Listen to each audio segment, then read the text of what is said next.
এই মুহূর্তে মুক্তিযোদ্ধাদের পক্ষ থেকে অবিলম্বে এখনই খুনি হাসিনার সরকারের পদত্যাগ দাবি করছি।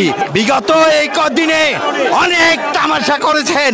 আমরা বলেছিলাম আগে আমরা জান দিব, কিন্তু তারা নিজেরাই জান দিল। এখন আমরা সামনের দিনে তাদের জানি আর জান না দিতে হয়, আমরা জান দিতে প্রস্তুত তাদের সাথে। যারা ভুয়া মুক্তিযোদ্ধা ৭১ মুক্তিযোদ্ধা করে নাই, তারা আজকে আওয়ামী লীগের পক্ষে, হাসিনার পক্ষে। সুতরাং সারা দেশের বাংলাদেশের মুক্তিযোদ্ধারা যারা দেশ স্বাধীন করেছে, তারা আজকে জনতা ছাত্রদের পক্ষে।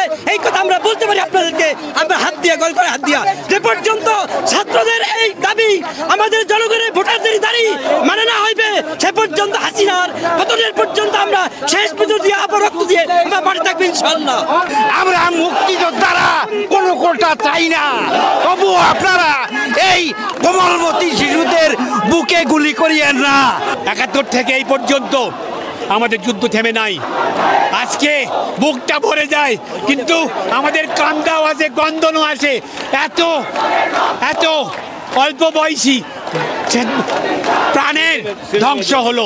এই একটা হত্যারও আমরা অন্যথায় যেতে দেব না।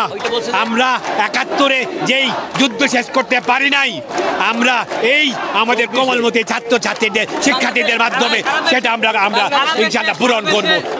আমরা এই মুহূর্তে ঘোষণা করছি, সারা দেশে যে সমস্ত মুক্তিযোদ্ধারা ৭১-এর রণাঙ্গনের মুক্তিযোদ্ধারা এখনো বেঁচে আছে, তাদেরকে করজোরে অনুরোধ করব, আপনারা এই কোমলমতি ছাত্রদের পাশে এসে দাঁড়ান। আমরা দাঁড়িয়েছি, ওদের পথপ্রদর্শকের ভূমিকায় আপনারা দাঁড়ান। আমরা দাঁড়িয়েছি, আমাদের পাশে এসে দাঁড়ান। আমরা খুনি হাসিনার পতন চাই। ১৯৭১ সালের রণাঙ্গনের মুক্তিযোদ্ধারা আমরা আজকে একত্রিত হয়ে কোমলমতি ছাত্রদের সাথে একত্রিত ঘোষণা করছি এবং তাদের রক্তের বদলা চাই। শেখ হাসিনা, এখনো সময় আছে, তুমি নীরব হও, এখনোই তুমি পদত্যাগ করো। আর তুমি এই দেশের রক্ত ঝরাবে না, তোমার রক্তের বন্যা আমাদের আর বুকে লাগেও না। এই সরকার নানান রকম নাটক করে আজকে কোথায় নিয়ে গেছে, যে গত ২ সপ্তাহে তারা কয়েকশো শিশু সন্তানকে, আমাদের বাচ্চাদেরকে তারা বুকের মধ্যে গুলি করে হত্যা করেছে আমাদের টাকার গুলি দিয়ে। আমরা প্রতিবাদ জানাচ্ছি। আমরা আজকে আবু সাঈদ যেইভাবে দেখিয়ে দিয়েছে, তার সিনা টান টান করে আমাদের লজ্জায় পড়েছি। আমরা আজকে সিনা টান টান করবো, আসো আমাদের বুকে গুলি মারো। মুক্তিযোদ্ধাদের পক্ষ থেকে আজকে আমরা বৈষম্য বিরোধী এই ছাত্র আন্দোলনে শরীক হওয়ার জন্য, একাত্মতা ঘোষণা করার জন্য আজকে আমরা এখানে দাঁড়িয়েছি।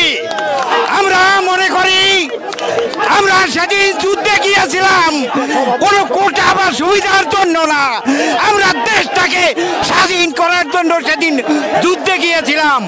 আমরা মনে করি আমাদের কোটার প্রয়োজন নাই, কিন্তু আমাদের এই কোমলমতি শিশুদের বুকে আর একটাও গুলি চালাবেন না।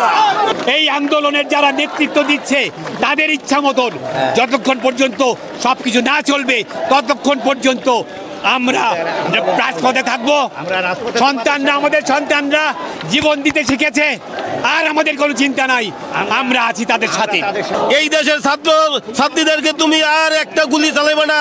আমরা অনেক সহ্য করেছি, এখন ধৈর্যের বাঁধ ভেঙে গেছে। আমরা সবাই মুক্তিযোদ্ধারা একত্রিত হয়ে আজকে এই শহীদ মিনারের সামনে এসে ছাত্র জনতার সামনে সম্মুখীন হয়েছি। এই দেশে আর যেন কোনো গুলি চলে না। পুলিশ বাহিনীকে হুঁশিয়ার করে বলছি, আপনারা সবাই নিরপেক্ষ হন। ভারত হইতে সাবধান, ভারত থেকে সাবধান, রড থেকে সাবধান। এটা চেষ্টা করবে এই আন্দোলনকে অন্য খাতে নিয়ে যেতে, কিন্তু আপনারা এতদিন পর্যন্ত যা দেখিয়ে দিয়েছেন, দিতে পারবে না। এবং আমরা আছি আপনাদের সাথে।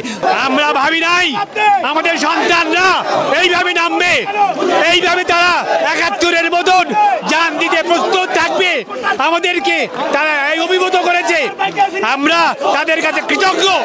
মুক্তিযোদ্ধা হিসেবে আমরা তাদের সাথে একাত্ম ঘোষণা করি।